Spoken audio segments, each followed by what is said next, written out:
6, 7 ஆதிபத்தியம் பெறக்கூடியவர் சனி பகவான். அதாவது 6ங்கிறது பிரச்சனைக்குரிய விஷயம். 7ங்கிறது கணவன், மனைவி, நண்பருக்கான உறவு இதெல்லாம் குறிக்கும் இல்லையா? ஸோ கணவன் மனைவிக்குள்ள ஒரு பிரச்சனை, ஏற்றத்தாழ்வான சூழ்நிலைய உருவாக்கக்கூடியவர் சனி பகவானாக இருப்பாரு.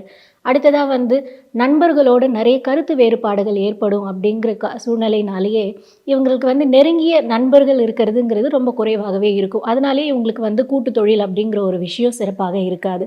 அப்படியே கூட்டு தொழில்னு ஒரு விஷயம் பண்றாங்க அப்படின்னா, அது அவங்களுக்கு பிரச்சனைய கொண்டு போய் முடியும் அப்படிங்கிறதும் சொல்லலாம். அடுத்ததா இவங்க கணவன், மனைவி இருக்காங்க அப்படின்னா, கணவன் அல்லது மனைவி ரொம்ப லாங் டிராவல் பண்ணிட்டு வரக்கூடிய ஒரு வேலைகள் செய்றாங்க அப்படின்னா, குடும்பத்துக்குள்ள இவங்களுக்கு பிரச்சனைகள் குறைவாக இருக்கும். அல்லது வேலை நிமித்தமாகவோ அல்லது தொழில் நிமித்தமாகவோ இவங்க வெளியூர் அல்லது வெளிநாட்ல தங்கி இருக்காங்க அப்படின்னாலும், கணவன் மனைவிக்குள்ள பிரச்சனைக்குரிய விஷயங்கள் குறைவாக இருக்கிறதுக்கான வாய்ப்புகள் அதிகமாகவே இருக்கும். ஸோ இந்த ஏஎல்பி சிம்ம லக்னம் செல்லும்பொழுது கணவன் மனைவி உறவு அப்படின்னு எடுத்துக்கிட்டோம்னா, ரொம்ப நிதானமா ஒரு விஷயத்த கடைபிடிக்க வேண்டியது இருக்கும். பொறுமை கடைபிடிக்க வேண்டியது இருக்கும் அப்படிங்கிறது தெளிவாக சொல்லிடணும்.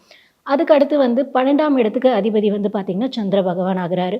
ஸோ இந்த 12ஆம் இடம் அப்படிங்கிறது தூக்கமின்மை, விரயம், அதேபோல ட்ராவலிங் ஃப்ரீக்வென்ட் ட்ராவல் பண்ணுறது இந்த மாதிரியான விஷயங்கள். இவங்க பார்த்தீங்கன்னா, ஒரு வெளியூர் போகணும், வெளிநாடு போகணும் அப்படின்னு நினைக்கிறாங்கன்னா, கண்டிப்பாக போக முடியும். இதுபோல் ஒவ்வொரு ஏஎல்பி லக்னத்திற்குமே ஒவ்வொரு விதமான பலன்கள் அமையும் 10 வருட காலத்திற்கு. ஸோ உங்க ஜாதகத்தை நீங்களே ஆய்வு செய்வதற்கு நீங்க ஜோதிட வகுப்பை நீங்க மேற்கொள்றது அப்படிங்கிறது ரொம்ப சிறப்பான விஷயமாக இருக்கும்.